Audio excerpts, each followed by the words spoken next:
Greetings everybody, welcome to back to my channel. Today we're gonna start up a brand new series. We call this the Wrestling Corner. The Wrestling Corner, we're here gonna be talking about basically just wrestling related content. And if you want content that involve my voice, well stick around because I'm gonna make some wrestling related stuff. So what this channel's or what this video is entailing, this whole series, is we're going to talk about wrestlers. We're talking about rivalries. And I think that's pretty much it. There's not a lot of things to say. Talk about wrestlers, events, stuff like that. That's definitely what we're going to talk about here. So I made some wrestling content here and there, but I haven't officially started making it. So today we're going to make one. And today I'm gonna start with a bang. This time I'm gonna be tackling the Benoit incident. It was June 2007. Chrisbenoit had killed his wife Nancy and his young son Daniel, and then a day later he killed himself. So let's just talk about Chrisbenoit for a moment there. Chrisbenoit, if you don't know who he is, he was one of the best technical wrestlers of all time. He's one of the greatest technical wrestlers of all time. He was one of those small guys in the land of giants in WWE, Through his size, since he's a small guy, he wasn't become like a big star. So he was trained by Stu Hart, the great late Stu Hart, the patriarch of the Hart family dungeon. He went to Stampede Wrestling and wrestled there in the mid 80s when he was young. And then went to Japan around the early 90s. He went to Japan, the New Japan Pro Wrestling, and wrestled in the moniker back as this kid. He met there Eddie Guerrero, and he went to WCW in around 95, 94, 95, all that type of stuff. And he went to WWE with Dean Malenko, Perry Saturn, and Eddie Guerrero as the Radicals around the invasion angle, around 2000. So yeah, around year 2000. So that's that. And Chris Benoit's biggest inspiration, his biggest idol is the Dynamite Kid, man that famously did the flying headbutt. If you don't know what the flying headbutt is, it's basically a top rope move. You land on your head on the opponent. The move was perfected by Harley Race, and told Harley Race to Dynamite Kid to not do it, but he did, and he got paralyzed. And to tell the Benoit to not do it, so he didn't do it, but he continued to do it and do some dangerous stunts. So keep that in mind. And he actually wrestled in ECW, the early days of ECW, so that's another key component. He wrestled ECW as well as Eddie as well. They wrestled in ECW back in its early days of ECW, but back in the early 90s. So so that's that, and he's been doing a lot of sharpshooting, a lot more submission moves. And then around 95, 96, Kevin Sullivan, at the time who was the booker of WCW at the time, booked an angle with his wife at the time, Nancy, also known as Woman, in WCW by that time, I think, as well back in the old days in the 80s. She was the first female manager in wrestling next to Miss Elizabeth. So she was with Kevin Sullivan for a long time, since all the entire mid to late 80s and 90s. And these two were booked together, Chris Benoit and Nancy, as a couple, kayfabe couple, in kayfabe. But people didn't know that this actually happened behind closed doors as well. These two were having an affair and they love each other. And then Kevin Sullivan was abusive to Nancy. She divorced him and got to Benoit, and they got married. And then Daniel was born in 2000. So he got their first child, the first and only child. Chris Benoit did had a child before Nancy, which is David Benoit, who's still alive to this day and still exists. He's still his dad though. So he went to WWE. Was a mid card. He was a mid carder and all that type of stuff. He hasn't got a big push, I would say, until 2003, where he actually showcased his skills in 2003 when he went to SmackDown. He was in a feud with Kurt Angle, was a really good feud. They were tag team champions at the time. He was doing really great things in mid-card act until the 2004 Royal Rumble, which WWE never mentioned, mind you, when he entered number one and won the whole thing. I think he's like the third guy who won entered number one. Before was Shawn Michaels and Vince McMahon. Yeah, Vince McMahon won the Rumble back in '99. I bet a lot of you guys forgot about this. Yeah, Vince McMahon did win a Rumble to a storyline. I mean, it wasn't bad, but it was favorite for a storyline. It wasn't that awful. So that's that.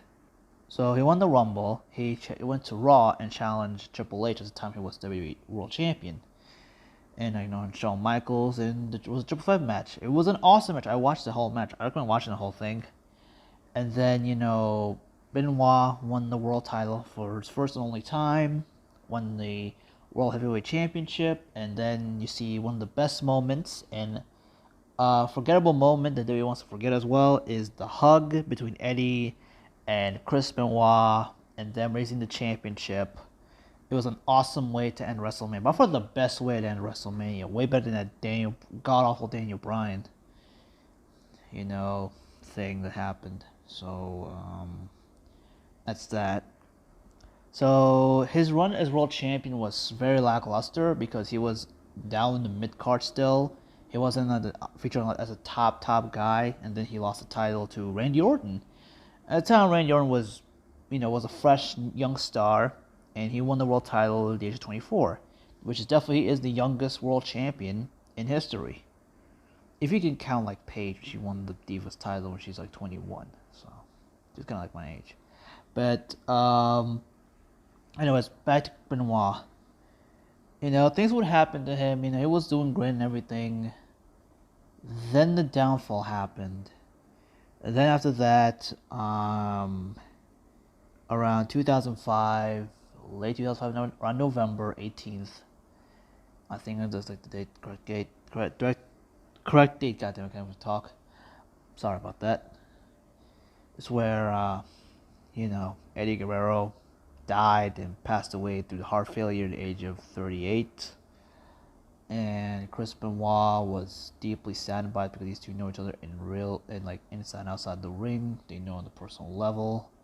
And when Eddie died, Chris Benoit kind of felt depressed and felt so he was, felt sad, felt like there's no one with him. And got into a deep depression. And at the time, his relationship with Nancy would start to taint. Start to get bad, abuse and all that. And Chris Benoit was really, really, really was in a very bad place in a few couple of years. That actually is a factor. Not only he always uses the diving headbutt for top ropes, the death of Eddie Guerrero as well affected that, and he felt depressed, felt bad, he felt sad. And he still was a kind of a mid-carder. And his last title he won was the U.S. title, and he dropped it at SummerSlam or something. I don't know. He lost MVP. And then he dropped to ECW around 2007. And around Vengeance Night of Champions, he was scheduled to fight CM Punk for the vacant ECW title. So, and then when the pay-per-view happened, it was CM Punk came in the ring. So, okay, Chris Benoit's coming out. It wasn't Chris Benoit. It was John Morrison, which back then was called Johnny Nitro at the time. He was in this singles run after his time with Eminem is over. So yeah, it was his own thing. So and then the match happened, and then Johnny Nitro won the title. and they hear the chants of "We Want Benoit" chants, and then a couple days later, they found out of um, found out about the incident, and then they did a tribute show for Raw. The tribute show, which is a big mistake they did. It was a stupid idea for them to do that. And heck, even JR said in the Dark Side of the Ring, said it was a bad idea, it was foolish for them to do that, and it is foolish for them to do that. And then hear about wrestlers and all that stuff. And then, Vince McMahon said, at the time, Vince McMahon was kayfabe dead. Yeah. At the time, if you guys don't know, at the time when this whole thing happened, Vince McMahon was kayfabe dead in the kayfabe, and it was like the Illegitimate Son storyline with like Mr. Kane becomes the Illegitimate Son, and then he fights Triple H with the power of WWE. Then Vince McMahon came out turns out WrestleMania from the dead, and it was a ruse and a charade, all that stuff like a soap opera. But he kind of like ditched the whole plan, and instead we had the Hornswoggle shit. Oh boy, that was awful, awful storyline. And Chris Benoit, Mr. Kennedy failed the drug test and fucked his whole career. In WWE. So there's that. And the pictures how it happened, everything, all that stuff. And then on ECW the next day, or on Thursday or Tuesday, Vince McMahon came out to the show and said, he said yesterday we on Raw we did like a tribute for Chrisbenoit and everything. Then he said, however, some few hours later, there's some evidence of saying all that shit, and then tonight they will not reference anything of Chrisbenoit related stuff because they were in a panic mode at the time. And then after that, they haven't mentioned Chrisbenoit. He was blackballed from WWE forever. Like completely blackballed and everything. So what happened was Chrisbenoit was in a lot of people say they have different theories about what happened. A lot of people say that it was a murder. He got murdered by Kevin Sullivan. There are people saying that there's like the Canadian Mafia was after him. There's a lot of shit I've been saying, but the story that kind of feel like it happened, I think Chrisbenoit was snapped and he killed his wife, suffocated his son, and then he killed himself a day later with next to like a bottle of booze or something.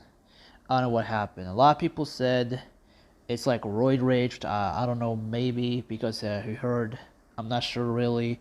That's what the news say. The media always pick up any dark story and they run with it for making money off of it, and then make it just stick it to wrestling, saying wrestling is awful, so wrestling is bad, and all that shit. And Vince McMahon went on every single news. Different wrestlers, even wrestlers I think at the time were in the WWE, like Chris Jericho. He wasn't in WWE at the time, I think. And then John Cena came in, Orton came in, Bret Hart came in. Like a lot of wrestlers came in and just talk about the whole thing, their steroid use, and he said and like hepatitis, not hepatitis. I think was like kind of concussion his head. His head, because like he get too much blows in the head because the chair shots he connected, the headbutt was really, it hit his brain, and just chemicals in his brain just didn't go well. A lot of stuff happened like that, which is pretty bad. And when Edgar died, there are some good things about it and all that type of stuff. What Chris Benoit just killing himself and killing his kid and his wife is so bad. And David Benoit was affected by this, and he got bullied in school heavily and all that type of stuff. It was really bad, and he was like innocent in all of this. Then after that, the ratings for WWE just plummeted down, and the PG era came in and all that stuff and all that type of thing. And I think with Chris Benoit, did impact the wrestling industry completely. And 2007 was a very dark year for WWE for wrestling at the time. And I wasn't a wrestling fan at the time when it happened. So yeah, a lot of people now tell me, what's your take? What do you think of Chris Benoit after this incident? to me, I believe that, like, it's like you can sometimes it need, like, you can say you have two sides of the coin. You can see him as as a wrestler, he's one of the greatest of all time. He's one of the greats. He's a really good wrestler. First ballot Hall of Famer in WWE, guarantee. But the person, he's a murderer. He murdered his kids. He murdered his wife. So it's definitely up to you. I don't really have a definitive answer. Honestly, it's up to you to see which thing is. People say that he's like, oh, he's innocent. He didn't do any of that, like all that type of thing. A lot of people say he's innocent and all that shit. But definitely, he might be the greatest wrestler of all time. You might like him as a wrestler, but I cannot say that he's a perfect human being after what he did. That was part of, but this is definitely a very heinous act from Benoit. Very heinous act in a very dark chapter of wrestling. And, he could have just done, what he could have done to prevent this is not use the headbutt and retired from wrestling altogether earlier. After the whole, 2005. He could have retired, he could have been in the Hall of Fame and all that shit. But, wrestling was his only passion, and, his passion killed him. His passion almost killed him. Passion of wrestling. And, Benoit, he wants to become a wrestler, and as well Daniel. Heck, if it did happen, Daniel and David could have been in WWE a long time ago. They could have been teaming right now or whatever, or being independent. It's really a sad and dark time for wrestling, and it's a very dark chapter that it's just etched in the history books, and people, we still talk about the Benoit incident. We still need to figure out what the fuck exactly happened and what led up to this stuff. We still talk about it something years later. It's 10 plus years later, we still talk about the Benoit incident to this day. We're still talking about it. Almost freaking 13, 14, 15 years later right now. We're still talking about this incident that really, shocked the wrestling world completely. And just seeing wrestling as a negative influence. So, yeah. In conclusion, I would say is a great wrestler, but a human being that literally just killed his own family. That's my opinion on this. It's up to you. What do you think? What do you think of Benoit? I would definitely to know what you guys think of Chrisbenoit throughout the entire debacle of the entire Benoit incident. It's up to you guys. So yeah, that's basically it. That's my first episode of the Wrestling Corner. Hope you guys enjoyed this. I will of course be making another one. Please leave it down in the comments for any other topics you want me to talk about, a wrestler to talk about, a rivalry. Maybe you want me to talk about between The Undertaker and Shawn Michaels. Maybe you want me to talk about The Undertaker's wrestling career, Sting's wrestling career, the Invasion. You want me to talk about the Invasion, the Attitude Era. You want to talk about, what else? The Summer Punk from 2011.